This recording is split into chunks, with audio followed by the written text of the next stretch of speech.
Lumps की आंच पे जज्बों ने उबाली चाय।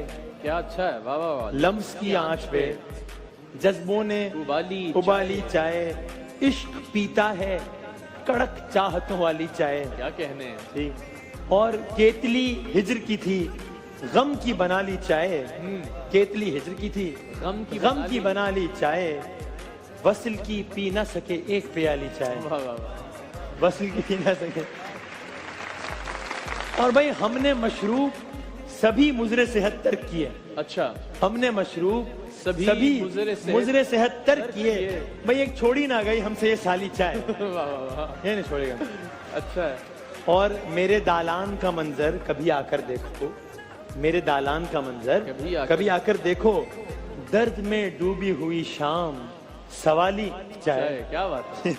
और मैं यही सोच रहा था कि इजाजत चाहूं। मैं यही सोच रहा था कि इजाजत चाहूं।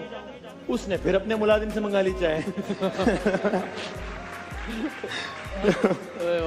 तो भाई आखिरी शेर ये कि रंजिशें भूल के बैठे कहीं मिलकर दोनों। रंजिशें भूल कर बैठे कहीं मिलकर दोनों। अपने हाथों से पिला खैर सगाली चाय।